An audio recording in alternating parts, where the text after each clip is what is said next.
Carol Pfeiffer aqui, começando mais um Money Cash. Você já sabe, o assunto é sempre grana, money, bufufa e muito empreendedorismo e só com convidados de peso. E olha, esse cara é grande, viu? Thiago, seja muito bem-vindo. Vamos falar sobre grana aqui. Vamos sim, Carol. Obrigado pelo convite. Acho que vai ser um bate-papo bem interessante. Inclusive sobre um tema que é meio que tabu, né, Carol? Falar sobre educação financeira. Educação no Brasil já é uma coisa complicada, né? E educação financeira é mais complicada ainda. E a gente vai falar sobre educação financeira para pais que querem aprender, literalmente, a colocar os seus pequenos nesse mundo financeiro, falar sobre mesada, falar sobre dinheiro, sobre orçamento, inclusive sobre investimentos, porque também não é assunto só para adulto, né? Quando a gente fala de dinheiro e investimentos, é assunto para crianças e adolescentes, sim. Então vai ser um bate-papo bem interessante. Show de bola, e a gente está muito feliz com essa parceria agora com o Thiago, então vocês vão saber aqui durante esse podcast também as novidades, porque vamos começar, né, Thiago? Todo mundo fala, poxa, mas eu não aprendi sobre dinheiro dentro de casa, eu não aprendi na escola, eu não aprendi na minha faculdade, então, ou seja, a gente já sabe do problema.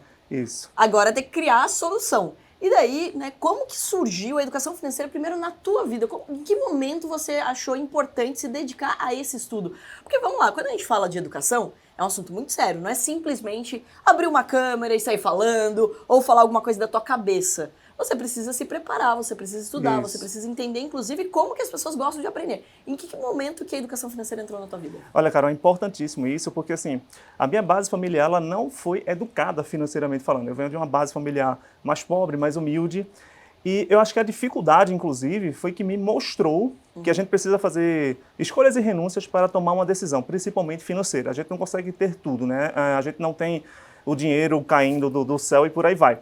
O que a gente gosta de fazer é praticar aquilo que a gente está tentando ensinar. A educação financeira, ela caiu basicamente oriunda da educação, da matemática financeira. Eu tive um professor que ele foi fundamental, e fica a dica para os professores de matemática de plantão, porque assim, o brasileiro, de uma forma geral, odeia matemática. Que a gente precisa entender de onde veio esse trauma, né? Isso. Porque é um trauma que está passando por gerações. Ninguém Perfeito. A criança nasce com HD vazio, né? Como a gente fala. Ou seja, ela não tem esses traumas.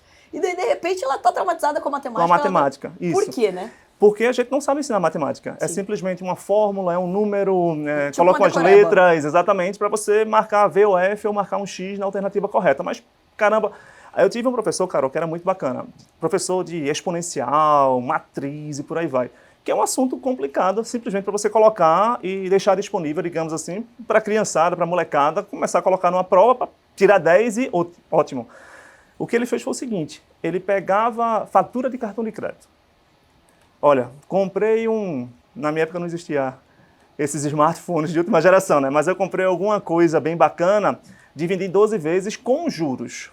Vamos imaginar como é que vai ficar a conta final. Olha, o produto valia X reais, no final vai ficar X reais mais não sei quanto. De onde fica que veio esse não sei quanto? Do percentual de juros. Mas o percentual de juros, se eu colocar e multiplicar por esse valor, ele não vai dar o valor exato, porque é juros sobre juros. E aí que vem os juros compostos. Vamos entender como é que funciona os juros compostos. Ele fazia o processo de desconstrução da educação na prática. Aí aquilo me apaixonou. Então, assim, quando eu comecei, inclusive na vida acadêmica como professor há quase 15 anos, foi justamente matemática financeira e matemática para corporações, de uma forma geral. E eu pegava esses exemplos justamente para começar a treinar. E aí, alguns pais, porque eu comecei a ensinar muito cedo, e a maioria dos meus alunos eram bem mais velhos do que eu, e já tinham filhos, não tinha organização financeira. Ele, olha, Thiago, tu topas começar a fazer um planejamento de investimentos lá para a família, organizar a minha vida financeira, que realmente eu não sei fazer. E aí eu comecei a fazer a educação financeira e a organização financeira para casais.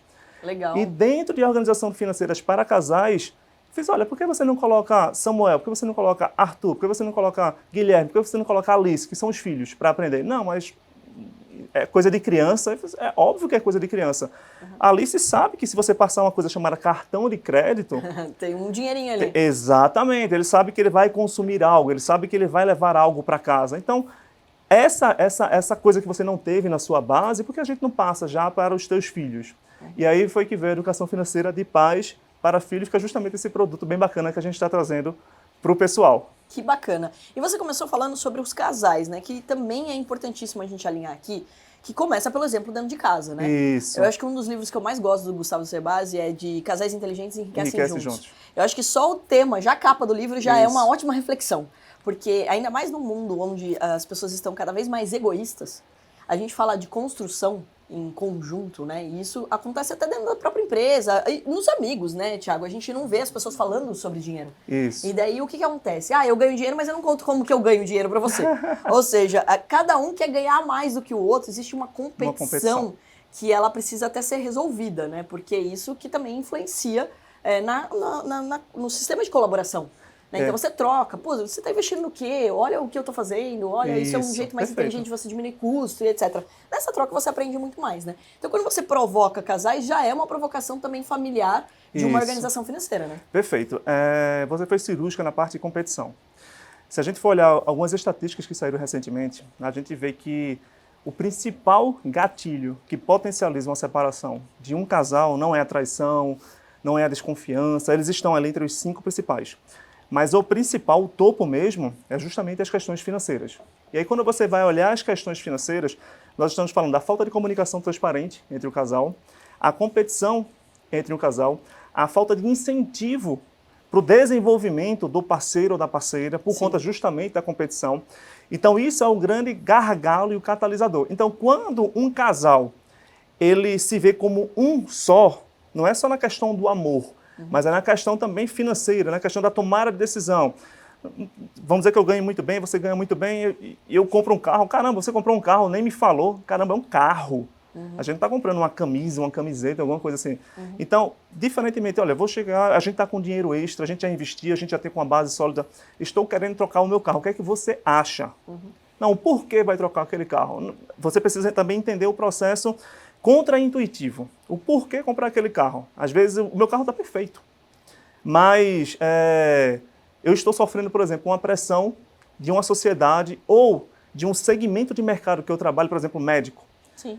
Que aquele carro não é condizente com aquele ambiente. Que também envolve o status, né? Exatamente, que é justamente o status, Carol, você foi mais uma vez cirúrgica, é o grande catalisador dos gastos desnecessários dentro de casa. É você se vestir para os outros, é você andar de carro para os outros, é você viajar e não degustar da viagem, é você tirar, colocar no Instagram, ver quantos likes teve, ver quem visualizou aquilo ali, você está vivendo para os outros. Vivendo para os outros. É o enviesamento de uma tomada de decisão. Então, quando um casal inteligente, ele se une, não só na parte matrimonial, mas na parte material, que aí envolve o dinheiro, nós estamos correndo um sério risco de dar certo como casal. Por que um sério risco? Porque eu acho que as pessoas não sabem, mas metade dos casais tem um sério risco de durar para sempre, sabia? Olha, não é só metade. Sério risco. Adorei. E isso se dá... É uma luz de esperança na vida de muitos casais que vão nos acompanhar agora. Exatamente. Então, assim, e a questão financeira, ela é primordial. Sim. Você sabe muito bem disso, você inclusive comenta muito, que a falta de uma organização financeira e de um futuro, uma previsibilidade financeira, causa muito estresse, causa síndrome do pânico, causa ansiedade. E saiu também uma outra pesquisa recente que falou que de cada 10 mulheres, menos de 2 mulheres, 1,2%, 1,5%, né? 1,5 mulheres, digamos assim, não são satisfeitas com sua vida financeira. Se essa mulher tiver uma parceira ou um parceiro, a probabilidade dela não conversar sobre dinheiro ou não externar essa insegurança dela é muito grande. Aí o parceiro e a parceira, pela falta justamente da comunicação mais aberta, mais clara, também não vai saber o que está acontecendo. Olha, eu acho que vale a pena a gente rodar de novo essa pesquisa, porque eu acho que esse número deve ser até maior, viu? Pela quantidade de pessoas que eu converso e elas não estão... Porque às vezes as pessoas também só pensam que não estou satisfeito com a minha vida financeira porque eu estou ganhando mal, ou estou ganhando pouco. E não é só isso. Tem pessoas que ganham muito bem, mas são muito desorganizadas financeiramente. Então não conseguem enxergar. Então não é que elas não estão satisfeitas, é porque elas estão com problemas financeiros. Mas elas não estão satisfeitas porque elas não conseguem enxergar ali aonde elas estão indo e tomar decisões melhores, inclusive. Isso. E aí eu gosto muito, quando a gente faz essa organização dos casais, é uma coisa que um ex-aluno meu, muito bom, Sócrates, né? Acho que era viajado, mas é muito bom. Eu gosto muito de usar a maiêutica socrática, sabe? Por quê? Porque assim, pronto, como você falou, eu já acompanhei um casal de desembargadores não, de procuradores lá da nossa região. Ou seja, nós estamos falando do topo da pirâmide em termos de recebimento. Então, assim, e eles não conseguiam planejar uma viagem de final do ano por conta de questões financeiras. E aí é o que a gente fala de anamnese financeira, né? A anamnese financeira é quando você faz literalmente uma radiografia financeira daquele casal para saber quais são as chagas para a gente colocar realmente o remédio ou receitar algo mais interessante para o que eles têm ali em mente. E aí quando a gente foi ver, a mulher gastava, o homem gastava mais. A mulher com raiva gastava mais porque ele comprou, sei lá, uma roupa que não precisava e começava a competição. Aí eu perguntei, vocês já fizeram o planejamento de separação de vocês? Aí eles olharam para mim, eu fiz, porque, veja, não precisa ser muito gênio para saber que vocês estão competindo. Vocês são um casal. Então, minha gente, vocês estão gastando um dinheiro que é para o filho de vocês, que é para o bem-estar de vocês. Você está com burnout, que era o caso, inclusive, da pessoa. Ou seja, além de consultor financeiro, você é psicólogo. Tem que ser um pouquinho, tem que ser um pouquinho. A gente precisa, até porque, Carol... Porque o dinheiro é psicologia.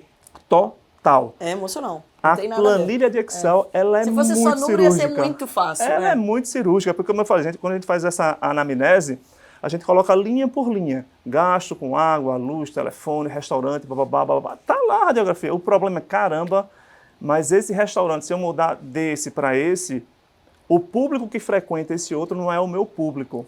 Eu fiz, você não está entendendo. O seu público, ele não paga a tua conta. É isso. Ele não faz o carinho na tua mulher ou no teu esposo. Ele não dá um abraço no teu filho. Cara... tem que olhar quais são as necessidades reais e quais você também quis justificar. Que é aquela velha história, né? Aquele até eu mereço, ou eu preciso. Isso, a sabotagem. Não, e é muito interessante que, assim, a gente falou, por exemplo, sobre o carro e etc. Também é importante a gente lembrar que as pessoas, elas têm necessidades diferentes. Isso. E tá tudo bem. Então, né, eu e meu irmão somos sócios a vida inteira. E era muito engraçado que meu irmão sempre gostou muito de carro. E eu não ligava. Então, as pessoas se questionavam se eu tinha tanta grana quanto meu irmão. E assim, isso acontece muito. Não me abalava nem um pouco, não tinha nenhuma preocupação em relação a isso. Agora, por exemplo, eu queria, né, um dos primeiros gastos que eu me dei, né, de presente foi um piano de cauda dentro da minha sala. Né? Então, ou seja, eu me preocupava muito mais com a minha casa, com o conforto, com a decoração, etc. Hoje eu tenho já outro carro, mas nunca me preocupei tanto. Não era a prioridade, né? Mas sempre respeitei, porque ele gostava. Ele realmente curtia o carro. Ele saía de casa todos os dias, não era um carro de final de semana, não era um carro para mostrar. Não tinha nem as redes sociais na época igual tem hoje. Então, ou seja, não era por os outros, né? Então você entende que é uma necessidade dele, exato. E que desde que caiba no orçamento. Isso, perfeito. Porque a gente já teve traders aqui que era muito engraçado. O cara não tinha nenhum imóvel, nenhum apartamento, mas ele tinha uma Ferrari e outra uma Maserati. Esse, cara, eu tinha medo de ser sequestrado por causa dos dois. Então, ou seja, e não era que ele tinha muita grana, que era, sei lá, 10% do dinheiro dele. Não, era quase 100% do capital que o cara ganhava. Então, ou seja, ele ganhava 1 milhão, ele comprava um carro de 1 milhão. O que, literalmente, a conta não fecha. Ainda mais pra quem tem uma renda variável, né, Thiago? Já começa pelo aí o risco, né? Então, ou seja, imagina como que o emocional vai ficar abalado. Porque as pessoas, elas se colocam numa situação, muitas vezes, totalmente desnecessária por uma questão do ego, né? Então, ou seja, não, beleza, o cara vai lá, compra um carro e ele comprometeu toda a renda dele. E ele tem uma renda variável, como eu já falei aqui, posto de valores é instável. Isso. Um mês você pode ganhar tanto, no outro ganhar X, menos ou mais, enfim. E daí, quando ele erra a mão, qual a preocupação dele? Como é que eu vou pagar o boleto? Isso. E daí, pronto, vira uma bola de neve porque você não consegue voltar a tua mentalidade. Uma vez que você acaba perdendo dinheiro ou tomando uma decisão errada, você começa a tomar um monte de decisões erradas. É muito difícil uma pessoa, sozinha, conseguir recuperar um controle emocional depois de uma grande perda, né? Isso. Isso daí, Carol, acho que daria um outro podcast, tá? Porque isso aí a gente já vai para a neurociência por trás dos investimentos e a neurociência por trás do dinheiro. Porque aí vai para a dopamina, vai para o excesso de confiança, vai para diversas outras coisas. Que quando você falou, você é psicólogo, não, eu tive que aprender comportamento, que inclusive é a minha cachaça. Aprender comportamento porque quando a gente lidava com os casais, com as pessoas, o processo de autoconhecimento era o mais difícil. É, na verdade, o mais difícil. A gente faz o acompanhamento de alguns jogadores de futebol. Né? A gente, desde aqueles que já são um pouco mais conhecidos no mercado, com uma renda muito diferenciada, como aqueles que estão começando, saindo da base e indo para o profissional. Esses são os mais pode ser até estranho, mas são os mais fáceis de você lidar, porque eles já não têm a formação cognitiva altamente solidificada. Ela ainda está mais plástica, ela ainda está moldável. Sim. Então eu lembro de um caso, por exemplo, de um jovem jogador muito promissor, inclusive ele já está, graças a Deus, muito bem, foi para a Arábia e por aí vai, está ganhando muito dinheiro, que logo no começo da carreira dele, ele saía de meio salário mínimo, que era da base, e foi para, sei lá, 10 salários mínimos. Então, no curtíssimo prazo, ele, caramba, estou rico. Ele, olha, agora estou rico, que não sei o que. Eu fiz, calma, que gasto foi esse aqui? Ele comprou um carro. A primeira coisa que ele fez, ele comprou um carro. Precisa ser um trader para comprar um carro. Ele comprou logo um carro. Homem. Exatamente. Aí meu amigo, veja, nada contra, massa, mas vamos ver quanto é que ele simbolizou nesses 10 salários mínimos que você acabou de fechar um contrato de 2 anos. Sim. Um contrato vitalício que você vai ter uma curva de crescimento. Óbvio que você é um jogador talentosíssimo, tenho certeza que você vai estourar. Mas o seu horizonte, ele não está condizente com o que você está gastando. Sim. Você vem de uma base muito humilde familiar, a sua mãe não tem casa, mora com outros 3 irmãos, você é o principal provedor do lar. Então, veja, o seu foco é a sua mãe e a sua família, porque ela abriu mão de muita coisa para você estar hoje aqui. A tua chuteira, sim, foi ela que lhe deu, abrindo mão, sabe-se lá, se foi um bolo que ela deixou de comprar, um pão que ela deixou de comprar. Então, sim, você está invertendo seus valores. Não esqueça que o valor, ele é a base moral e ele é a base monetária. Você está dando muito mais valor monetário do que moral. Uhum. E aquilo refletiu muito nele. Deu um mês, ele, olha, não fechei negócio com carro, desfiz o contrato, você está certíssimo, blá, blá, blá, andando de Uber, pegando carona com outros jogadores. Hoje ele mora na Arábia. De tá super boa, bem, tá ótimo. E pode se dar o privilégio. E aí que tá, a gente atropela algumas etapas, né? Isso. Então as pessoas, elas têm uma ansiedade, acho que as redes sociais pioraram isso. É muito. Porque hoje você vê o sucesso do outro e daí você quer aquilo imediatamente. É. Você não quer esperar chegar a ter condição para fazer uma viagem, você não quer esperar você ter condição para você comprar um carro. Isso. E eu escuto isso com uma certa frequência, mas se não for assim, eu nunca vou ter. Né, que é o famoso endividamento. E daí, Thiago, provoco aqui a gente olhar, né, para a educação financeira dos filhos. Né? Então, quando a gente fala de exemplo, não adianta você pegar e falar para o seu filho, vamos treinar os pais para ensinar sobre dinheiro com os filhos. Uhum. E os pais estão endividados, as atitudes do dia a dia. A criança não é besta, ela vê, né? É. Então ela fala assim, peraí, a gente não tem condição de fazer essa viagem, mas esse carro novo que apareceu aqui. Isso, exatamente. E o sapato. Exato. E tem uma frase que eu gosto muito, Carol, que é mais ou menos o seguinte: os seus atos estão gritando tão alto que eu não estou conseguindo escutar o que você está dizendo. Caramba. Faça o que eu digo, mas não faça o que eu faço. Eles são replicadores daquilo que eles estão vendo dentro de casa. Dentro dos seus 6, 7 primeiros anos de vida, os pais são os principais heróis da vida dele. Então, assim, é a mãe, é o pai, é o irmão, é a irmã mais velhos, um tio mais próximo, uma avó, um avô, são as principais referências que eles têm. Então, se você chega para eles, olha, lembra que a gente foi num shopping e mamãe ou papai, enfim, a gente saiu de lá sem comprar absolutamente nada, é porque não precisa. Uhum. Shopping, o nome já, por si só, já é muito sugestivo, né? E o ambiente, ele é muito sedutor para o consumo. E aí, como você mesmo falou, a gente está exposto a várias telas. São as redes sociais, são os tablets, são as televisões, são diversas coisas que mostram que é uma dicotomia entre o ter e o ser. Às vezes isso acaba meio que se confundindo. Se eu tenho um smartphone, eu sou rico. Se eu tenho um carro de 1 milhão, mas não tenho uma casa, eu sou rico. Se eu tenho uma roupa de marca, eu aparento ser rico. É o ter misturando com o ser. E nessa fase, ela é crucial, porque é aquele negócio que eu falei para aquele jogador, são os valores. Sim. Quais são os valores que os pais estão trazendo para os seus filhos? São os valores monetários, porque hoje a gente tem meio que uma espécie, Carol, de abandono moderno. O que é um abandono moderno? Os pais estão fora de casa para trabalhar, aquele negócio todo. Para não se sentirem tão culpados, a gente dá coisas para as crianças se sentirem lembradas. Uhum. Então, quando eu cheguei, tome aqui um brinquedo, ele está aperreando, toma aqui esse aplicativo que você pode baixar algumas coisas. Então, ele começa a trocar o afeto e eles começam a criar um vínculo de dependência daquilo que era um abraço para uma coisa. Uhum. E a gente torna aquelas crianças mais frias, mais consumistas, tanto é que a gente tem hoje um alto índice de depressão, de síndrome daquilo nas crianças, com excesso, inclusive, de ansiedade por ter coisas. Então, acho que os pais de casa já passaram por isso, que a criança vai a um shopping, eu quero, se o pai disser, não dou, ele dança break no meio da loja, é um show lindíssimo, todo mundo fica olhando, rindo, os pais com cara de tacho, sem saber o que fazer, Porque faltou o acordo, faltou a conversa. Filha, a gente vai ao shopping, mas lembra que naquele dia a gente já foi, a gente tomou um sorvete, mas não comprou nada? Não precisa.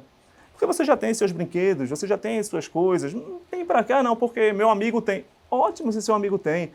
Mas a gente te dá amor, te dá carinho, a gente vai se divertir, a gente vai fazer diversas coisas. Porque, cara, se eu pedir para você puxar na memória, e o pessoal de casa puxar na memória, quais são as principais lembranças que eles têm na infância, não é de um objeto que eles ganharam. Sim. É, sei lá, estava brincando com meu avô e dei risada pra caramba porque ele caiu da rede. São os momentos. São aqueles momentos. E isso fica muito enraizado nos 7 primeiros anos de idade das crianças. E quando a gente fala de dinheiro, de valores, Carol, são os 7 primeiros anos, que inclusive a gente comentou no curso da gente, que formam o relacionamento da criança com o dinheiro e com as finanças de uma forma geral. E é o que todo mundo acha que é mais velho, né? Que é o contrário, na verdade. Não, Ninguém acha não. que é tão cedo que é a relação com o dinheiro.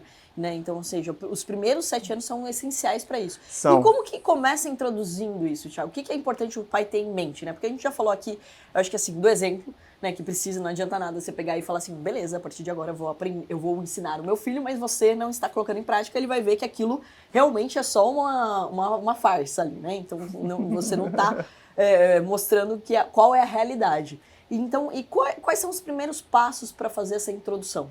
Eu gosto muito de uma coisinha chamada porquinho ou cofrinho, ou a sua Minnie. É isso aí. A sua Minnie. Eu gosto muito. As pessoas, uma vez eu até fui criticado, porque, caramba, é um dinheiro parado num porquinho, não está rendendo nada. Gente, a gente está falando de uma criança de 5 anos de idade. Não, e a gente está falando de quanto de dinheiro Pelo ali para falar que não está rendendo. É. O mais legal é que essa pessoa, provavelmente, é aquela pessoa que tem milhares no banco sem render nada, estava criticando os seus 100 reais, seus 10 reais que tá lá na mão da criança, né? Que vai deixar todo mundo rico, tá? Aí eu gosto muito do porquinho, principalmente no começo, porque é o seguinte, primeiro que você começa a treinar várias coisas ao mesmo tempo com a criança.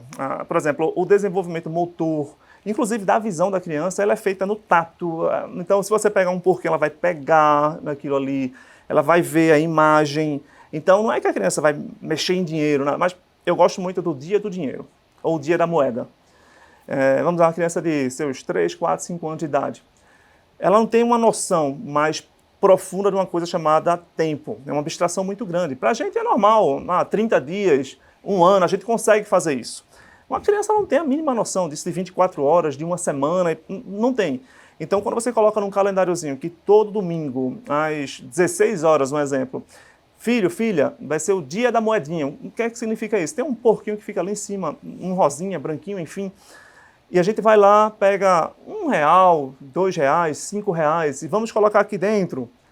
O que é que aquilo está ensinando a criança? Está formando na cabeça dela que uma coisinha que ela vai entender que mais à frente é dinheiro, então ela vai gastar menos energia para pensar naquilo ali, está sendo guardada num cofrinho, num porquinho. Lá na frente ela vai saber que um cofrinho é um lugar onde você guarda o dinheiro que ele pode render, pode fazer outras coisas e vai ganhar outros nomes. Banco de investimentos, aplicações, vai ganhar outros nomes. Então, o primeiro grande passo é você criar o hábito de poupar. Porque quando você poupa, você naturalmente gasta menos do que você arrecada. Então, isso é a principal pedagogia que um porquinho ou um cofrinho consegue trazer. Que é você criar o hábito de gastar menos daquilo que você ganha. E existem outras culturas, Carol, que é bem engraçado. Eu conheci um filho de um sheik, enfim, árabe, quando eu morava lá no Canadá. Hassan, o nome dele. E ele, há muito tempo isso, há uns 10, 15 anos mais ou menos. E ele me falando sobre isso, aí, sabe como o pai dele... a gente tá falando de um cara que é... Enfim, não sei se ele é bi, alguma coisa assim. Ele é multibilionário. E ele tinha o dia do cofrinho. Olha! Ele tinha o dia do cofrinho. Aí sabe o que ele fazia, o pai dele? Você guardava e, olha, esse dinheiro é para quando chegar no final do ano, você vai gastar com o que você quiser. Você vai gastar com o que você quiser. Aí ele ficava animado, não dava $1, R$2, né? Acho que era $100, né? A gente tá falando de um shake, dava lá. Só que quando chegou ao final do ano, quebrou o porquinho, aquele negócio todo, eu falei, filho, agora deixa eu te ensinar um negócio. Esse dinheiro aqui que você sobrou, parte dele é uma coisa chamada imposto. Parte dele é uma coisa chamada investimento. Parte dele, você não vai gastar tudo, você vai economizar para uma coisa chamada reserva de emergência. Sobrou, é seu. Mas, pronto, é assim que funciona a vida, é assim que funciona o mundo. E a gente está falando de uma criança na época de um cara que tem um poder aquisitivo muito grande, mas não é à toa. Por exemplo, esse meu colega estava estudando lá em Toronto, onde eu morei, para administrar as empresas do pai. O pai mandou ele para lá, para ele aprender inglês, para ele fazer a administração, voltar para administrar os negócios dele. Sim. Então, vê o planejamento que ele fez do filho. Ele ensinou o que era dinheiro desde pequeno, Sim. colocou na das melhores universidades do mundo para ele aprender o que é administração, para gerir os negócios do pai. Isso já é uma lição incrível para esse adolescente, para essa criança. De merecimento. Ou seja, você só vai administrar meus negócios se você tiver capacidade. Exatamente, que a gente está falando de herança. Então, ele não vai ser aquele cara irresponsável, que é um dos principais gargalos de grandes empresas e grandes famílias que tem no nosso país. E vamos deixar claro que ninguém é obrigado a ser herdeiro, né? Tipo, por exemplo, a pessoa tem também que tomar uma decisão, se ela quer participar disso, né? Então, isso. E e também os pais têm também essa condição de decidir. Olha, meu filho tem capacidade, ou gosta ou não gosta, e tá tudo certo. Eu até bato muito na tecla, né? Até nossa aceleradora, a gente batizou de dinastia, que é construindo legados. Então, o legado é você poder, inclusive, criar um ecossistema onde você pode tomar uma decisão se aquela pessoa vai ser um herdeiro ou se você vai contratar um profissional, um outro executivo que vai tocar e ele vai estar, por exemplo, no conselho. Mas preparar tudo isso, essa mentalidade de dar opções, porque também não adianta nada. Quantas vezes eu já escutei, né, Thiago, de pais falando, nossa, eu queria tanto que meus filhos assumissem meu negócio, mas ninguém quis saber, não sei o quê. Mas nem criou esse conceito do dinheiro. Não criou, muito pelo contrário. Nunca treinou pra nada, né? Então, ou seja, mas é culpa minha, eu tava trabalhando, não sei o quê. Desculpa, mas educação é culpa de todo mundo. Educação é, sim, responsabilidade dos pais, educação é responsabilidade das escolas. Eu vejo muitas pessoas preocupadas em educação financeira dentro das escolas. E a responsabilidade dos pais em educação financeira? Dentro de casa, exatamente. Mas passa mais tempo com os pais, teoricamente, do que na escola. Então, ou seja, você precisava fazer esse alinhamento dentro de casa. Eu não acho que a educação ela é uma parte dentro da escola. Na verdade, eu acho que é um contexto, né? Porque, assim, a gente está lidando com dinheiro o tempo todo. Dentro da escola, inclusive, é a menor parte do nosso tempo com dinheiro. Fora que é mais, porque você vai no supermercado, você vai no cinema, você vai isso. Então, ou seja, aonde que teria mais responsabilidade de educação financeira? Dentro de casa e, inclusive, utilizando a escola como um elemento de educação financeira de casa. É isso. A gente tem, por exemplo, ainda falando sobre como é que a gente consegue colocar as crianças no ensinamento, isso a gente está falando da base, né, o porquinho. Quando a gente fala, por exemplo, de um adolescente, a gente pode utilizar uma metodologia de mesada, porque a gente tem a mesada, tem a quinzenada, tem a semanária, existem vários tipos, inclusive, de mesadas. Parte dela, ou uma delas, a gente pode utilizar para ela pagar a coxinha, o refrigerante que está lá na escola.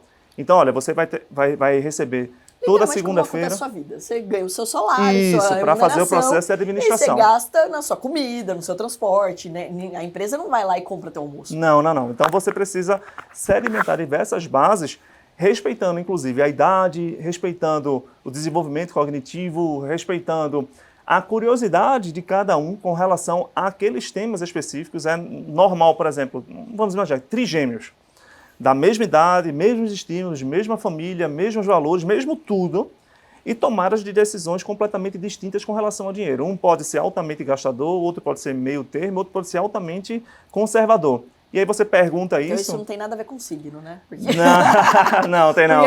Porque senão você teria todos os... Não. Tomariam decisões iguais. Isso tem a ver não só com as referências, porque às vezes você, dentro da mesma referência, você tem recortes de realidade distintos, porque eu posso estar apresentando a mesma referência, só que daquela referência, uma coisa me chamou mais atenção do que outra, que é aquilo que combina comigo, ou aquilo que faz parte com o que eu já acredito, com a crença. Ou seja, ou você vai copiar ou você vai repudiar. Exatamente. Então, assim, a gente pode ter dentro da mesma casa reflexos e respostas distintas aos mesmos estímulos. E a gente precisa ter uma curadoria, a gente que eu falo, os pais, o responsável, a gente precisa ter uma curadoria um pouco maior e ser mais aguçada com relação ao que vai ser exigido ou o que vai ser colocado para aquela criança especificamente, para aquele adolescente especificamente, para que ele não crie, inclusive, um repúdio a temas sensíveis. Eu já acompanhei pais que queriam porque queriam que o adolescente, na sua casa dos seus 15, 16 anos, começasse a investir. Investir mesmo, bolsa de valores, CDB, blá, blá, blá. O adolescente não queria. Só que não era a dele. Então, assim, eles tinham um exemplo dentro de casa, mas calma. Quando foi que você se tornou um investidor? Não foi com 15, 14 anos. Mas também tem vários casos de amigos meus, inclusive, que não foram fazer medicina porque os pais eram médicos. Que criaram um trauma de falar, eu não quero essa vida pra mim, não sei o quê, não, pelo amor de Deus. Médicos, advogados. Exato, então não necessariamente porque seus pais eles tomaram uma decisão, os filhos vão tomar também, né? E a gente acaba contaminando... Vamos considerar, não é nada fácil, né? Pra ser pais aí é uma baita de uma responsabilidade. Não, Porque todo mundo, obviamente, quer que o filho seja um sucesso, que a filha seja um sucesso. Isso. Ninguém, né, fala assim, não, eu vou colocar uma pessoa no mundo para sofrer. Isso. Não, tipo, pelo contrário, você quer que seja feliz e tá ligado a dinheiro. E a gente sabe que algumas profissões são melhor remuneradas, mas isso também é coisa do passado, né, Thiago? Porque hoje em dia você pode ganhar dinheiro com qualquer coisa, desde que você faça bem feito, que você coloque o dinheiro para trabalhar. Meus pais mesmo imploraram para que eu fizesse concurso público. E eu não tenho o mínimo perfil para concurso público. Então, assim, porque eu acredito que você ia ganhar dinheiro, ele ia ter a estabilidade e tudo mais, mas eu acho que eu seria muito infeliz se eu tivesse que ir para o mesmo lugar, sentar na mesma cadeira, fazer as mesmas coisas pelos próximos 30, 40 anos. Nada contra quem faz. Inclusive, eu admiro, porque é uma canalização de foco tão grande e que você abstrai o restante para você ser bom naquilo que você consegue fazer e você consegue, inclusive, empreender perfil, dentro. Né? E tem muita gente que tem esse perfil exatamente. da estabilidade. Por exemplo, uma pessoa que quer uma estabilidade, Isso. ela deveria focar em passar no concurso. Exatamente. A gente tem, inclusive, os treinamentos aqui dentro da Atom para concursos públicos e a gente ensina as pessoas a estudarem. Porque Perfeito. o problema do concurso é que as pessoas não sabem estudar, então elas acabam apanhando muito para passar. Mas ele traz uma segurança para o brasileiro que não necessariamente também você precisa ser uma pessoa acomodada. E é muito legal que uma das nossas professoras, que é a Ellen, ela escreveu um livro sobre a frustração dela das pessoas não empreenderem no setor público. Perfeito. E daí você pega... Eu tenho assim, tido bastante reunião, né, principalmente com as secretarias, etc., por causa do projeto de educação financeira nas escolas, e eu fiquei de cara como cada vez mais está vindo para o setor público, sim, empreendedores, pessoas que têm essa visão empreendedora. Então, não é também necessariamente você vai ficar ali, mas com certeza é um ambiente de horário e etc. que ainda não está adaptado à modernidade de uma empresa. Exatamente. Você fala assim, aqui dentro da Atom, pô, não é a quantidade de horas, é a qualidade das horas que você me entrega. Perfeito. Então, ou seja, né, é uma mudança de mentalidade e daí você tem que fazer as pazes com isso. Porque dinheiro você pode ganhar em qualquer área. Isso. E assim, é questão de perfil.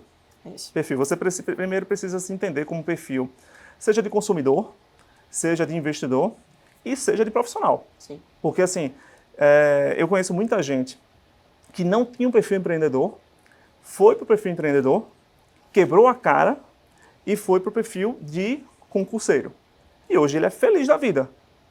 Mas é questão de perfil, entendeu? É você mergulhar naquilo que você faz. Era um cara que era altamente estudioso, era um cara que era altamente dedicado àquilo que ele falava. Inclusive, num bate-papo comigo, eu fiz, cara, tu tem total perfil. Que ele, não, eu tenho uma empresa, ganho X, aquele negócio todo, querendo... Aquele medo de você abrir mão, entre aspas, do certo, mesmo sendo uma empresa, para arriscar, para começar com um salário menor, para depois de não sei quantos anos, ele estudando, se desenvolvendo, chegar ao patamar financeiro que ele tinha anteriormente. Aí eu fiz, mas qual é a dúvida que você tem este perfil? Qual é a dúvida? Ele, não, meu filho, minha esposa, eu fiz conversa. Você conversa? Não, não conversa. Eu fiz, você está conversando comigo e não está conversando com a sua esposa antes, já está errado a partir daí. Converse. Aí foi que a esposa dele fez. Já falei isso para ele, Thiago. Eu quero que ele estude para concurso, eu mantenho a casa, se for o caso, e eu tenho certeza que ele vai passar.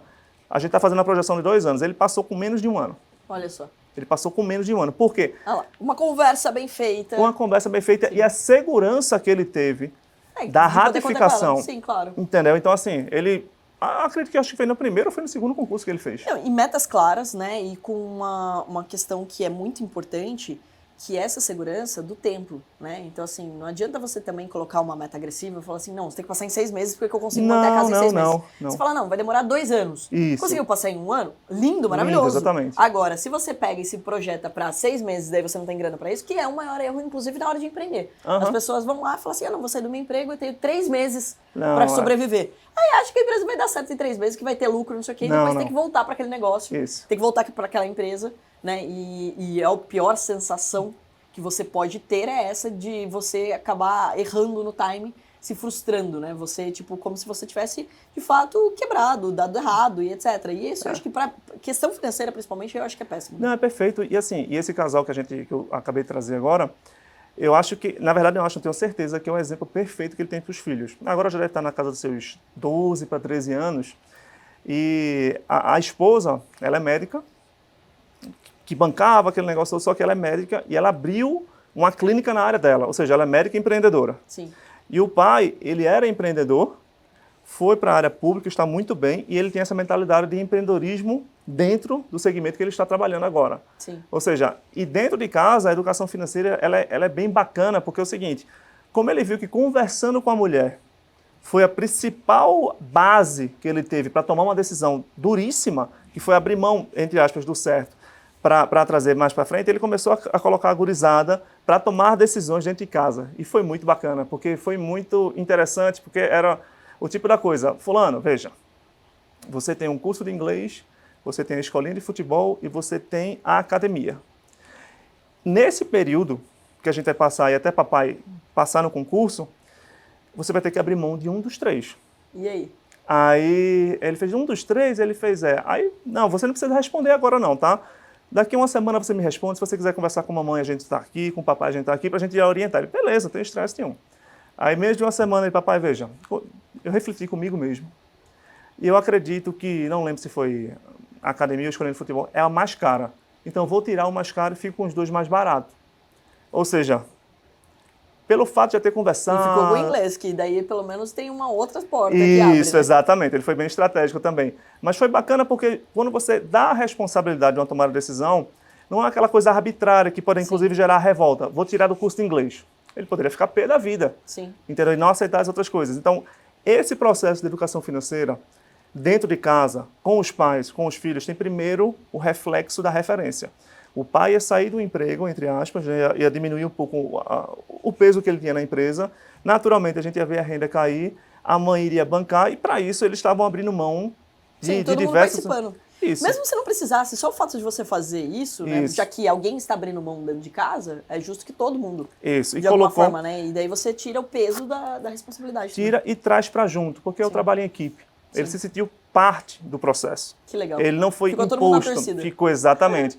E aí, depois de, acho que foi menos de um ano, o pai já passou, demorou um tempinho Legal. para ser chamado aquele negócio Sim. e voltou ao processo. Então, assim, foi muito bacana, foi muito revigorante ver.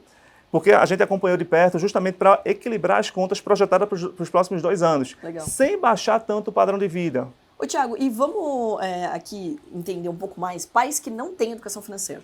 A Pais maioria. que nunca, 99% da população, mas pais, vamos lá, eu não tenho, olha, eu sou péssima com dinheiro, eu não gosto de números, eu odeio matemática, eu tenho jeito? A primeira pergunta que eu te faço, Tem. mãe e pai que tá nessa situação, se eu fizer, por exemplo, um treinamento, que daí, vamos lá, gente, também a gente entende que o tempo de todo mundo, né, é corrido, tá lá ralando, trabalhando, fazendo outras coisas. Então, é possível, através desse treinamento, a pessoa aprender literalmente do zero a resolver a vida dela e poder passar um bom exemplo e criar filhos. E eu vou colocar aqui, provocando mesmo, filhos milionários. Isso. Porque até brinquei no meu vídeo lá que minha filhada vai ser milionária antes de muita gente. Ela tem 9 meses, hein, gente?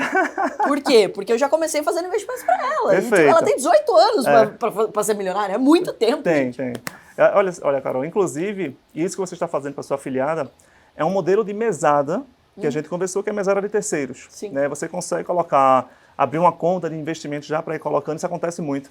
Quando a gente tem tios, madrinhos, madrinhas e por aí vai, madrinhos foi ótimo, a gente gosta de dar dinheiro para paparicar, né? Se você canaliza isso de maneira correta, a gente vai ter aí filhos e sobrinhos milionários antes do que muita gente. Isso é um modelo, inclusive, de mesada que a gente vai ver no curso da gente.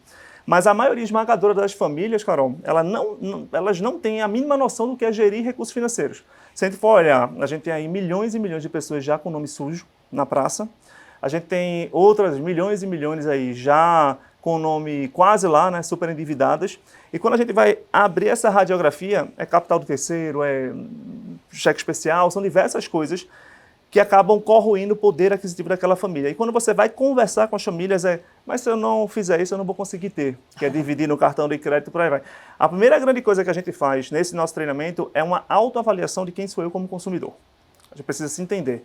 E aí vem aquele meu ex-aluno chamado Sócrates. Por que eu preciso desse smartphone de última geração? Por que eu preciso desse meu tênis? Por quê? Por quê? Por quê? Porque quando você para refletir, isso inclusive acontece com comida. Se você parar 30 segundos a 1 minuto antes de pedir a sobremesa, a probabilidade de você não querer a sobremesa é muito grande. E isso acontece também quando a gente vai fazer a compra. Caramba, eu estou num site, está lá promoção, vermelho, todos os gatilhos disparados para você consumir. No supermercado com fome. Aí é péssimo, que é o efeito projeção, que é horrível esse efeito projeção. Acho que vale até um podcast sobre neurociência, tá? Então, assim, além de garantir que as pessoas elas vão se entender como consumidores, eu tenho certeza absoluta que existe a transformação da vida das pessoas, porque o primeiro passo que as pessoas precisam dar antes de se moldarem com relação à educação financeira é perceber que elas precisam fazer isso. Sim. Porque tem gente que está super endividada, já está com o nome sujo. O primeiro momento que consegue limpar o nome, eu vou gastar mais. Sim. Opa, ela não entendeu o recado. Mas quando você entende o recado, você precisa de ajuda, vai buscar ajuda, isso é o primeiro grande passo para você se moldar. Quando você se molda, você faz a repetição do hábito, que é justamente o cofrinho para a criança. A gente vai fazer meio que um cofrinho para os adultos, para entender que o corte precisa ser feito para chegar próximo àquilo que ela ganha, para quando começar a sobrar, a gente criar uma coisa chamada reserva de emergência. Da reserva de emergência, a gente vai começar a criar nano investimentos, de acordo com o perfil do investidor de cada um, que geralmente começa de maneira mais conservadora, porque a pessoa, inclusive, acha que a poupança é um investimento. Sim. Então, a gente começa a fazer esse treinamento no... Ou seja, você treina os pais... Isso. Para daí os pais estarem aptos a treinar os filhos. Os pais treinados, eles naturalmente já treinam os filhos. Sim. Por conta da replicação que tem do exemplo de casa. E daí, além do exemplo, você tem jeito certo para falar, né? Perfeito, então, a linguagem correta. Acho que alguns momentos, né, o pai sai, a gente já teve esse papo aqui, que é legal de reforçar, que o pai sai de casa, a mãe sai de casa, todos os dias, trabalha, não tem tempo para os filhos. Isso. Aí o filho pede para comprar alguma coisa, não tem dinheiro. Não tem dinheiro, porque ele sai de casa para ganhar dinheiro, tá? Sim. Que você vai explicar para a criança, não, você vai para onde, papai? Não, papai tem que ir para o trabalho para ganhar dinheiro, para dentro de casa. Massa, na cabeça da criança papai sai de casa para um lugar chamado trabalho e lá ele ganha dinheiro. Então, quando ele voltar, eu estou aqui no meu smartphone que papai me deu, por estar ausente e não brincar comigo. Eu estou jogando um joguinho de luta, de guerra, de tiro, alguma coisa, eu preciso comprar um skin que custa R$130 só. Né? Só. É aquele skate, um skate de R$2.000. Ah, é. Meu sobrinho com skate de R$2.000. Tia Carol, só R$2.000. Pronto. E aí ele chega, pai, veja, eu preciso ter o cartão de crédito para comprar um skin de R$130.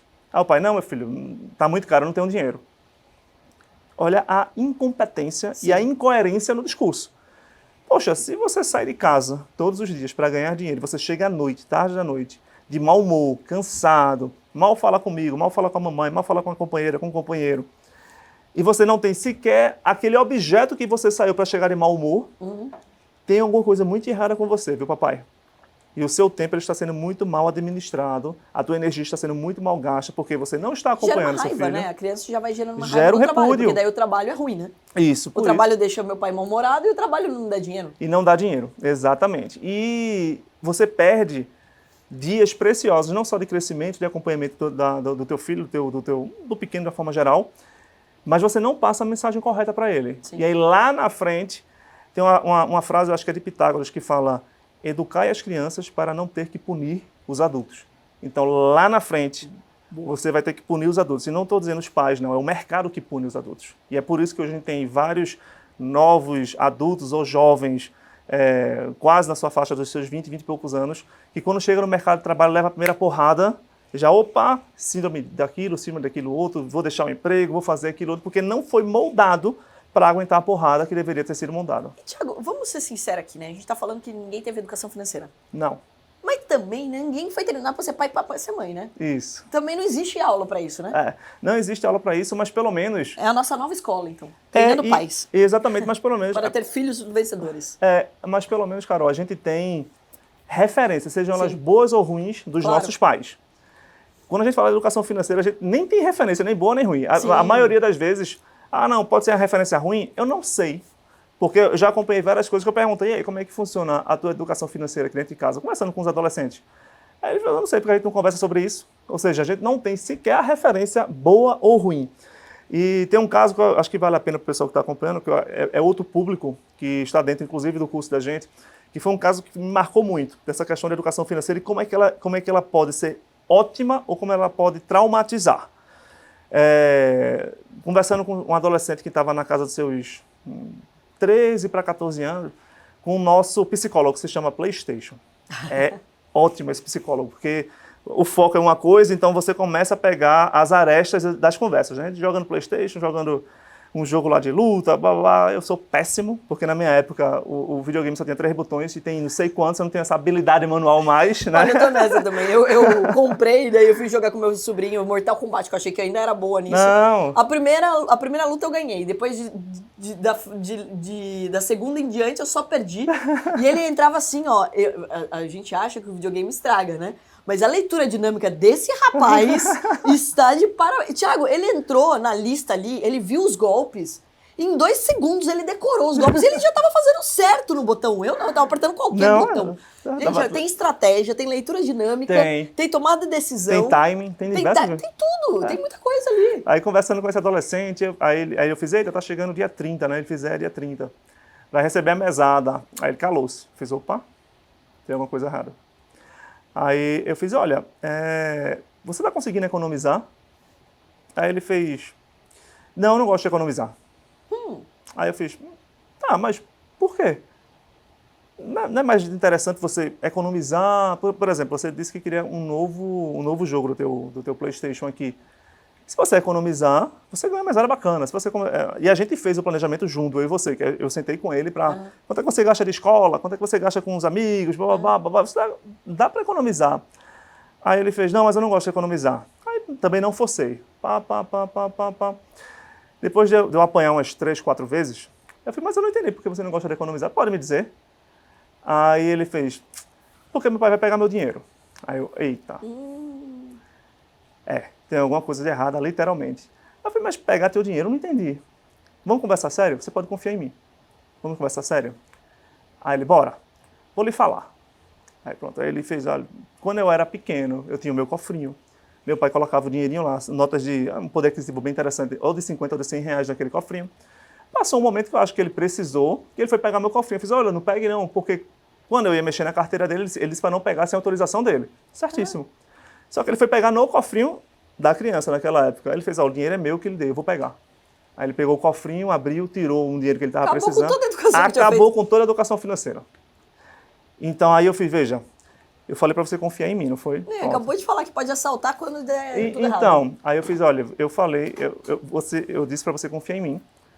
Eu não vou comentar nada com seus pais se você não me autorizar.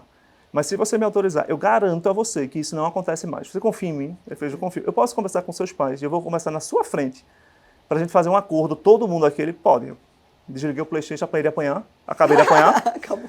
Chamei os pais, fiz, olha, tá acontecendo, babá. Aí o pai ia inflar para falar alguma coisa. Eu fiz, não fala nada. Só escuta o que eu estou lhe dizendo.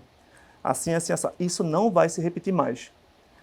Tá acordado aqui entre a gente. Tá acordado. Papai tá acordado. Mamãe tá acordado. Fulano tá acordado. Eu fiz, olha, e fulano, você pode confiar em mim. Se alguma coisa diferente disso acontecer, você vai me dizer. Combinado, ele combinado. Eu fiz, quer jogar? Vamos jogar, a gente vai jogar agora. E não vai mais falar de dinheiro. Aí, continua apanhando. Mas foi bom.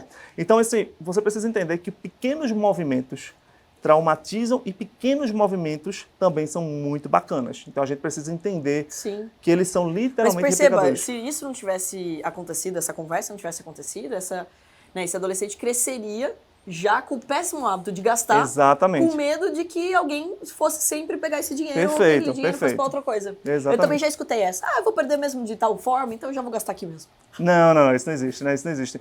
A gente precisa ter uma... A gente acha desculpa para tudo para gastar dinheiro.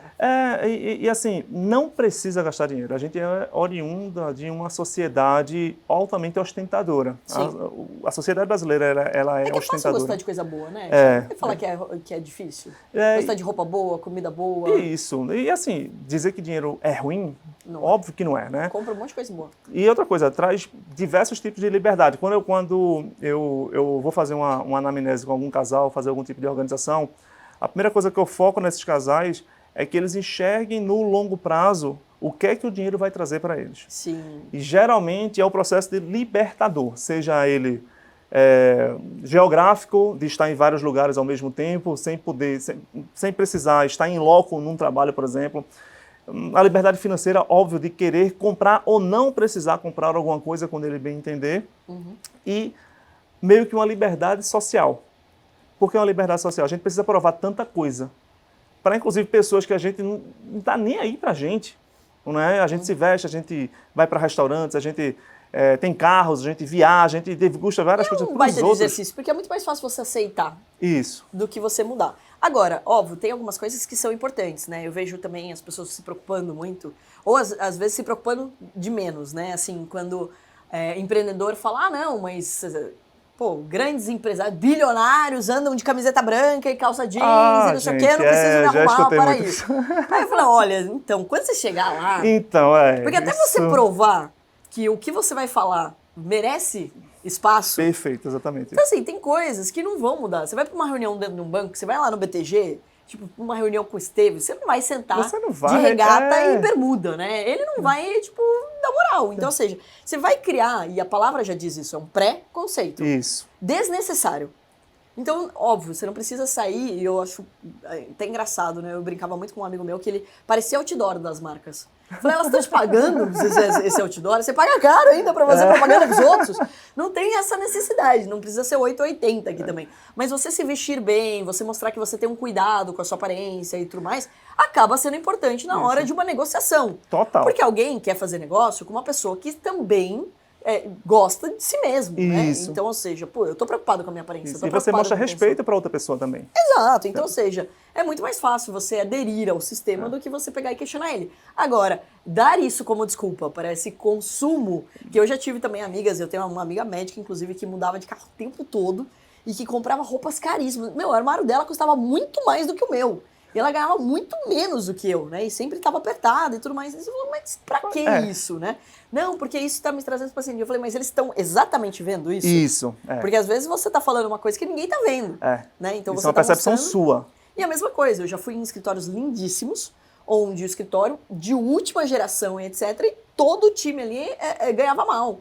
E tava todo mundo insatisfeito com o resultado. Eu falei, cara, não tem lógica, né? Então você tá dando peso, você tá colocando dinheiro, que é energia, no lugar errado, né? É uma coisa que a gente chama de custo afundado.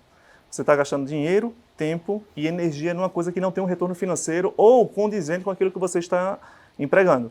E essa questão da roupa, ela é bem interessante, Carol, porque ela simboliza muita coisa. Simboliza e muito. Por exemplo, você falou do BTG. Se a gente pedir para o pessoal de casa imaginar como é que estaria um gerente de banco vestido quando ele chegasse lá na sala daquele gerente de banco. Sim. Provavelmente você vai ter uma projeção de imagem. Sim. Isso faz parte. E a roupa, de uma forma geral, ela simboliza, inclusive, o conteúdo que você vai transmitir. Você mal vestido, as pessoas vão olhar para a sua roupa.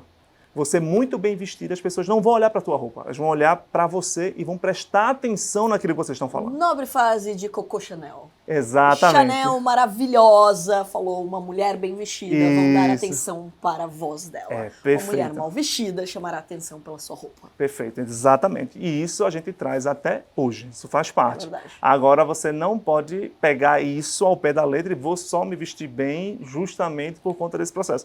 Tem uma questão de equilíbrio, principalmente financeiro, e tem a questão do equilíbrio da imagem daquela pessoa. E Thiago, essa é uma provocação também, né? Eu conheço, né, muitas consultoras de imagem, etc., que inclusive ensinam as mulheres a comprarem peças coringas, e os homens também, que são, né, coisas que você possa combinar mais vezes. Ter um armário mais inteligente, porque também o armário é um estoque, né? E ele ocupa espaço. Né? Então, ou seja, isso também é ensinado, né? O da criança, o desapego do brinquedo, o desapego da roupa, o desapego. Essa renovação, ela também faz parte do processo, isso também é ensinado? Faz, sim. Mesada social, a gente pode falar um pouquinho sobre ela. E tem também uma coisa que eu gosto muito, que é a mesada de troca.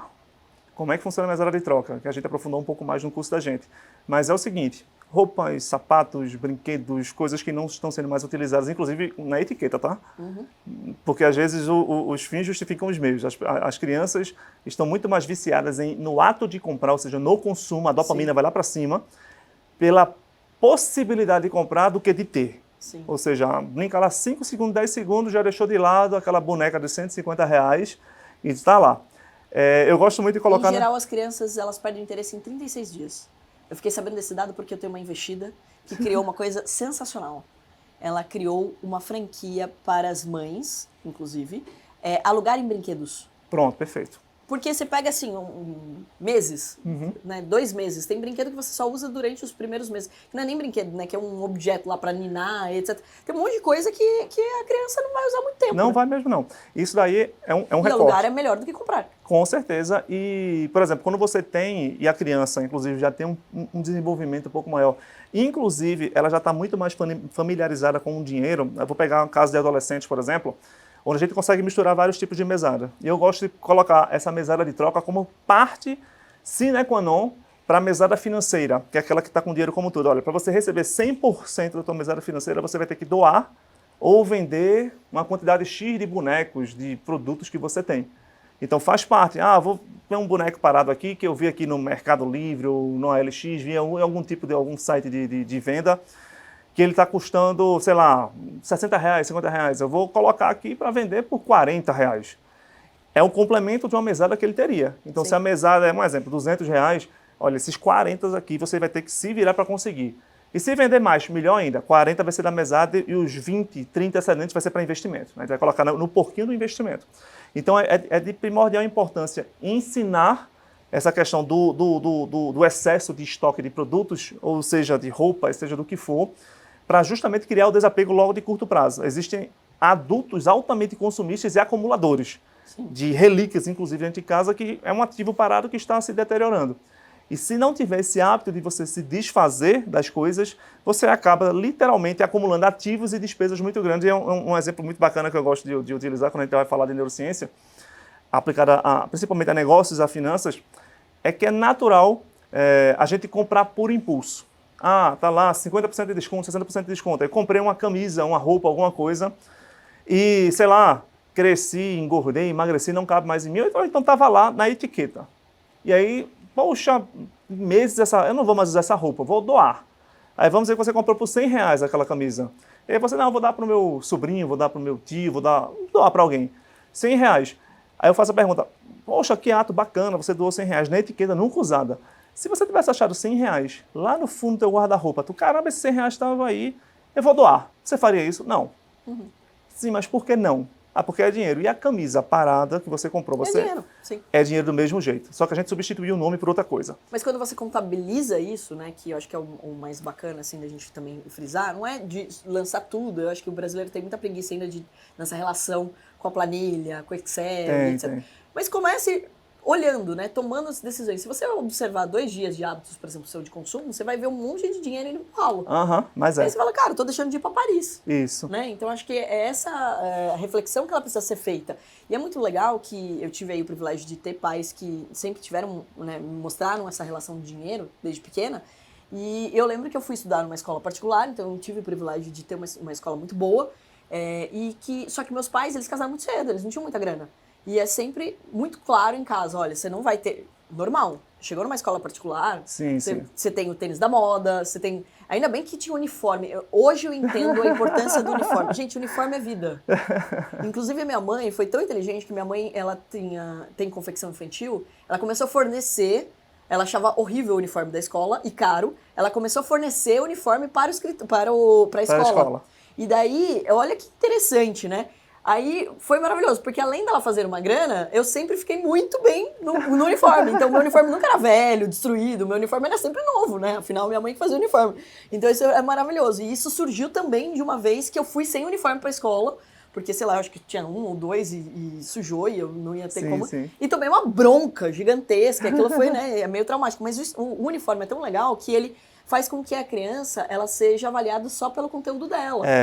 E não pela roupa que ela tá vestindo. Isso também já é um divisor de águas, né? Total. Porque hoje eu né, percebo a importância disso, porque às vezes você fala, mas vai perder a autenticidade da criança, vai perder um pouco da característica dela, etc. Mas ela vai estar na escola pra estudar, gente. Isso. Né? E é um problema. Quando você tem menos grana, e em vários momentos da minha vida, tanto na escola, né, quando eu fui ali no ensino fundamental, etc., e depois na faculdade a mesma coisa. Eu fui fazer faculdade, e a minha faculdade era caríssima, eu tinha bolsa, e aí todo mundo tinha muito mais grana do que eu, ou seja, se vestia com grandes marcas, só que daí não tinha um uniforme para eu socorrer. Então, ou seja, aí vem a comparação de como você está vestido, etc. Isso. Todos os cursos da vida também. Eu fiz piano, fiz teatro, fiz percepção rítmica, auditiva e tudo que eu conseguia fazer de graça, né? Porque comecei a fazer piano, daí descobri que tinha escola municipal. Não, vou me inscrever na escola municipal de Porto Feliz, que é de graça. tem a possibilidade de fazer teatro? Legal, vou fazer teatro no FISC, já fazia inglês, então vou fazer atividade extra ali, tinha de graça teatro. Então, são coisas que você começa a tomar decisão de uma forma inconsciente, eu não tinha essa noção. Mas eu fui dando mais importância para a educação do que para as coisas, porque os meus pais foram me ensinando isso, né? Então, acho que é importante, de novo, né, como as conversas bem feitas, elas moldam pessoas melhores. É o que a gente chama, no curso da gente, do acordo. O acordo, ele não sai caro, muito pelo contrário. Ele traz para junto, que foi o exemplo que eu falei, de escolher entre o curso de inglês, a academia ou a escolinha de futebol. É o acordo, a gente precisa trabalhar em equipe. Quando a gente tem esse acordo, fica muito claro. E um dos principais gargalos que a gente tem hoje, principalmente por conta do advento das redes sociais, da comparação, que nas redes sociais todo mundo é rico, bonito, famoso, inteligente e bem-sucedido, né? Então, assim, a molecada chega, uma imagem de uma pessoa feliz numa praia e ele está na escola. Que vida é essa que eu tenho, entendeu? E começa o processo de comparação. Eu olho para o lado, vejo um sapato diferente, com a calça perfeita, com a camisa perfeita. Na minha época também tinha a farda, e a comparação era o tênis. Sim. E ainda bem que a minha escola, na época, ela limitava a cor do tênis. Tinha que ser o branco com azul, azul com branco. Ponto. Porque a farda era azul com branco. Então limitava isso, mas mesmo assim tinha comparação. E vinha outros tipos de comparação. Por exemplo, o carro do pai que ia buscar a criança na escola, o bairro que morava. E aí foi engraçado, porque o acordo, ele vai para que ele faça o que eu digo, mas faça o que eu faço às vezes. Porque eu vou pegar um gancho. Tinha um pai que ele trocava de carro todos os anos. Todos os anos o cara trocava de carro. E ele era economista. E outro PhD em economia. E eu, fulano, veja, eu não vou te ensinar o básico, né? Você sabe que quando você compra o carro, tem um percentual que você perde, você vende, e você está fazendo isso todos os anos. Aí, não, aquele negócio todo, porque eu me sinto bem, porque o carro fica velho. Bicho, tu sai daqui para dar aula na universidade sobre economia. Sim. E tu voltas para casa... Mas é a necessidade que ele tinha de informação. Então, aí o filho dele também queria trocar Sim. de roupa, ele não repetia a roupa. Aí quando a gente vai esmiuçar as raízes, a gente vai vendo que é o fácil que eu digo, mais fácil que eu faço. Eu fiz, veja, se você quiser cobrar alguma coisa diferente do seu filho, dê o exemplo. Claro. Porque a gente está falando de um carro, não era barato na época, tá? A gente está falando de um carro de 200 e lá vai ter quase 300 mil reais todos os anos o cara trocando de carro. E o teu filho, ele quer um sapato de 1.000, 1.500 todos os anos também, para ele não repetir, todos os meses, para ele não repetir. Quando virava o semestre, ele queria estar com roupa nova. Mas é o exemplo que ele está tendo seu com o carro e com as roupas que você está utilizando para demonstrar para os outros que você consegue ter esse poder aquisitivo. E o acordo ele é muito bem claro, Carol. É o seguinte, gente, veja, como foi feito com vocês. Carol, você vai estudar numa escola bacana, que a gente vai se sacrificar para dar esse luxo, entre aspas, para você, só que filha, a gente não vai ter isso, não vai ter aquilo, não vai ter aquilo outro. E você vai ter que focar nisso. Quando você compra a ideia, você é a Carol de hoje porque isso é a tua lembrança do passado. Se fosse o contrário, provavelmente você não seria a pessoa de sucesso que é hoje. Porque isso contaminaria todo o teu cérebro em termos de tomar a decisão. Não, porque quando eu precisei, eu tive, quando eu precisei, eu tive, quando eu precisei, eu tive, quando você precisou agora, não tinha quem te desse background, e agora?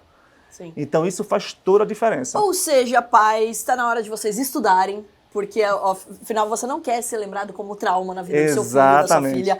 Eu já fui em alguns processos de autoconhecimento que o primeiro dia, a primeira etapa é criticar a sua infância. Pra mim já foi um trauma, porque eu tenho uma relação tão boa com os meus pais, eu tinha acabado de falar com eles no telefone, falei, mas peraí, eu chego aqui e tenho que ficar falando mal dos meus pais e não sei o quê. E assim, porque infelizmente essa é a realidade, por mais que os pais queiram, eles acabam pecando muitas vezes. Mas, gente, dá pra evitar, né? Então, ao invés da gente também continuar aceitando, não, mas eu fiz o meu melhor, o seu melhor é estudo. Isso. O seu melhor é, sim, você se dedicar ao autoconhecimento, é você se dedicar a entender melhor sobre as suas finanças para você também ser um exemplo dentro de casa. Então, isso é bom para todo mundo. E é tão interessante que a vida inteira eu falei sobre investimentos, né? E tenho grupos de mulheres, etc.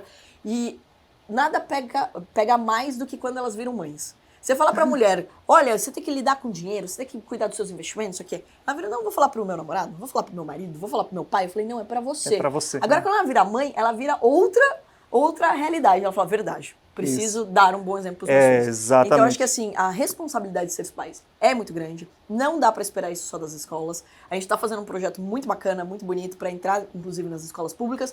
Mas, gente, não é a escola que educa. todo mundo educa começando dentro de casa. Isso. Os pais são os primeiros educadores, eles têm que vestir a camiseta de educador. Isso. Não é porque você está pagando uma boa escola que você está terceirizando essa responsabilidade. E mesmo que se não souber como começar, a gente aprende ensinando e ensina aprendendo. E a educação financeira ele é sine qua non. Porque a gente subestima muito, sabia? Tanto crianças como adolescentes. E quando o papo é educação financeira e as crianças e os adolescentes, principalmente os adolescentes, já têm um desenvolvimento um pouco mais aprofundado, eles saem com cada uma. Que os pais ficam, caramba, é sério isso? A gente conversou já na outra vez que um adolescente ligou para mim, que a gente fazia o acompanhamento, que ele perguntou, olha, vou colocar meu dinheiro em dólar agora. Aí eu fiz, tá, mas por quê? Não, porque eu estou vendo uma confusão lá nos Estados Unidos com relação à taxa de juros, ao Joe Biden, a gente está vendo várias coisas, provavelmente a gente vai ver o dólar subindo, porque se subir a taxa de juros, a diferença entre os juros nos Estados Unidos e o do Brasil aqui, eu acho que vai fazer com que o dólar se fortaleça. Aí eu, olha isso. veja, faz total sentido o que você está falando, mas quem te falou isso? Ele falou, não. Eu vi o pessoal comentando aqui nas redes sociais e conectei aqui as coisas e eu tenho... Ou seja, ele não está sendo um papagaio, né? Não. Ele fez uma conexão e está falando de um moleque de 13 para 14 anos, mas completamente diferenciado, que ele sabe ler mercado. Mas isso só aconteceu porque ele já tem uma prática de educação financeira de uns 5, 6 anos dentro de casa, que começou com um porquinho, aí do porquinho passou para um CDB, é um CDB, porque o que é 100% do CDI, o que é 150% do CDI, CDI é o quê? Aí você explica, não, o que é Selic? Aí ele foi aprendendo, até chegar numa ideia de colocar dinheiro em dólar, a comprar dólar, fazer... Ou seja, é um processo contínuo de aprendizagem. Sim. E os pais não tinham a mínima noção do que ele estava falando. Olha só. Aí ele falou, liga para Tiago para perguntar. Para ter certeza. E daí é ruim, né? Porque, assim, queira ou não, essa discussão dentro de casa, eu acho isso, que é muito saudável. O meu irmão mesmo foi apresentado para a Bolsa de Valores graças ao professor dele de economia, professor Gentil, fez a gentileza. Maravilhoso, professor o Kim foi fazer PUC em Campinas, né? E eu fui fazer Facamp. Mas, assim, o meu irmão, ele sempre participava muito do debate da aula de economia, porque ele tinha esse hábito com o meu pai. Então, meu pai sempre leu o caderno de economia, conversando com ele sobre isso. Perfeito. Então, ele tinha esse hábito dessa discussão. Então, é muito bacana, né? Que, assim, você acaba criando um hábito dentro de casa que faz o filho ter essa reflexão. E são hábitos pequenos, da leitura e etc., do incentivo, de estar conectado com o mundo, coisas que podem ser ajudadas. Ô, Thiago, mas eu vou deixar todo mundo com um gostinho de querer fazer parte dessa comunidade. Eu não vou falar nem só de treinamento. Eu acho que o que a gente está lançando aqui é uma grande comunidade de pais, porque eu acho que a maior dúvida dos pais é justamente nesse dia a dia. E não, gente, vamos até reforçar aqui, não é só uma receita de bolo, né? Existe um método, obviamente, para você fazer as pazes com dinheiro, para você falar sobre dinheiro dentro de casa, mas você vai poder adaptar ao seu dia a dia com coisas que fazem sentido tanto para você quanto para sua família. Então, muito importante de dizer que na hora de ser pai, mãe, né, não se cobrem tanto, né? As pessoas colocam um peso muito grande. Agora, sim, a responsabilidade de falar sobre dinheiro ainda é dentro de casa, né? É dentro de casa e com pequenos movimentos, tá, Carol? O pessoal vai aprender, por exemplo, a fazer uma feira, utilizando aquele ambiente totalmente sedutor para o consumo, com cores, com números, com um monte de coisa, sendo utilizado de maneira bem estratégica para as crianças e os adolescentes, para eles não acharem que você simplesmente sair enchendo um carrinho a esmo aí, invariavelmente colocando diversos tipos de produtos sem consultar preço. Isso é um modelo que a gente vai trazer para o pessoal trabalhar dentro de casa também. Até estádio de futebol é uma coisa bem pedagógica, eu gosto bastante de utilizar, desde o momento, por exemplo, que você abre um site para comprar os ingressos, ver o tipo de ingresso diferente para sócio, os setores. Ou seja, tudo do seu dia a dia é uma aula, afinal tudo tem dinheiro. Qualquer coisa que você quiser do seu dia a dia, ela pode ser uma aula de cidadania, de valores e de dinheiro. Então, é o tripé que a gente gosta de trabalhar. Ou seja, o que os pais vão aprender é pegar exemplos do dia a dia deles e não só criar exemplos que você vai trazer como sugestão. Se o pai não gosta tanto do futebol, que é raro aqui hoje no Brasil, né? Mas se ele não gosta tanto de futebol, por exemplo, ele vai pegar outra referência, outro tipo de atividade. Tem o futebol, tem a feira, tem um cinema, tem um parque, tem várias coisas que a gente vai trazer para eles, inclusive vai estar dentro do nosso... E você vai dar um insight também de como ganhar dinheiro com camisas de futebol? Porque pra quem não sabe, Thiago é um trader de camisa de futebol, gente. Quantas camisas você tem hoje? Eu tenho, acho que umas 320 camisas só de um clube, né? 320 só de um clube. Que é meu clube de paixão, que é o Sport lá de Recife. Então, assim, A Se gente tava fosse do conversando. Palmeiras, ele estaria muito mais rico. Mas ele escolheu o esporte, tá tudo certo. Cada um escolhe Referência o seu... dos pais, tá vendo? Tá vendo? É, tu pega a tua paixão ali. Mas, né, tipo, também dá pra ganhar dinheiro com isso. Dá, assim. Ele pega e compra camisas exóticas e depois vende mais caro. Pois é, a gente tava conversando, pessoal, porque a gente está dirigindo o carro, vê uma camisa mais antiga, que é que vale muito, com um senhorzinho de bicicleta, a gente encosta o carro, tudo bem, sou o Thiago, quero comprar essa tua camisa. Aí o senhorzinho, como você fizer a sua camisa? Mas é muito velha, ela é linda, quero comprar essa sua camisa. Aí aconteceu, inclusive, aí eu fiz, olha, te dou R$100 aqui agora. Eu assim, tá aqui, na hora, me deu uma camisa, foi sem camisa, saiu feliz da vida no sol de 30 e ela vai ter graus de Recife, montado na bicicleta. Aí eu cheguei e botei no carro, assim, tirei uma foto, botei no grupo de colecionadores que a gente tem de camisa do esporte. Eu falei, gente, tá aqui a camisa, R$1.500, quem quiser vai ser o primeiro que chega lá no meu prédio. Gente, ou seja, trade em tudo. Dá pra fazer trade em tudo, dá pra fazer dinheiro em tudo. E olha só, se você tá, por exemplo, com o teu filho, com a tua filha, numa dessa, olha a referência que você tá dando. Exatamente, é. Precisa ficar, tipo, trabalhando que nem doido, não sei o quê. É um bom investimento e um olhar por uma oportunidade. Olha quanto ensinamento tem isso. Exatamente. Olhar por uma oportunidade e você fala assim, isso daqui vale mais e dá pra eu ganhar dinheiro assim. Mas e dá pra pegar até um gancho que eu lembro que álbum de figurinhas de futebol, principalmente na Copa do Mundo, teve um caso que foi muito bacana, porque um garoto muito esperto, acho que tinha uns 10 anos, colecionando o álbum, comprando figurinhas, aquele negócio todo. Acumulou um monte de repetidas, né, quando vai chegando mais pro final, só que ele conseguiu acumular um bocado e o pai fez, olha, a gente não vai mais comprar, você vai trocar. Aí vamos trocar. Ia naqueles pontos de troca, o álbum dele quase completo, ele completou o álbum. E ele ficou com um monte de repetidas. Ele, caramba, e agora? Aí um coleguinha dele, caramba, tu já tens o álbum completo? Aí ele fez, eu nunca vou completar, porque... Ele fez, olha, faz o seguinte, tu me dá esse teu álbum, que está incompleto, me dá mais X reais, você fica com o meu completo, você não precisa mais comprar figurinhas, e eu fico com esse teu. Ele tá ótimo. Deu o dinheiro, o moleque deu o álbum, pegou o incompleto com as figurinhas que repetiram que ele tinha, completou o outro álbum. Nossa. E ainda ganhou dinheiro. Eu achei sensacional esse case. Ele feliz da vida. Exato, e tudo tem oportunidade de ganhar dinheiro. É, exatamente. Né? Então e esse insight ele só vem, Carol, quando a gente conversa sobre dinheiro e traz vários tipos de mensagem. O sucesso é treinável, o dinheiro é treinável. Isso, perfeito. Então, ou seja, é você treinar teu olho para oportunidade. Tem muita gente que fala, nossa, Carol, você vê negócio em tudo. Não é que eu treinei a minha mente durante tantos anos que que passa a ser um hábito. E não um negócio só pro seu bolso. É, você tem muita coisa que eu dou insight pros outros. Eu falo, gente, vocês deveriam ganhar dinheiro com isso. E daí a pessoa vai lá e faz. Então, ou seja, é você treinar o teu olho para ver o que é uma oportunidade. E não necessariamente só para você adotar ela. O que eu acho que é o mais legal, né? Isso. E é o profissional que mais tem valor hoje. Inclusive, treine seu filho para ser essa pessoa. Porque a pessoa que mais vai ter valor são as empresas, são as pessoas que conseguem olhar para negócios como um todo. Falar, gente, isso daqui vale a pena, isso daqui não vale a pena. Isso. Inclusive, olha de novo, né? São exemplos simples que já passam uma mensagem de que a tua hora vale muito. Perfeito. A tua hora vale muito. Então, se apegue a coisas que tenham o poder de valorizar mais a sua hora. Aonde que eu posso ganhar mais dinheiro? Então, fazer as pazes com o dinheiro é essencial. Agora, o resto a galera vai ter que assistir o treinamento, hein? Vai ter que assistir o treinamento e também vai ter que ter acesso ao nosso e-book.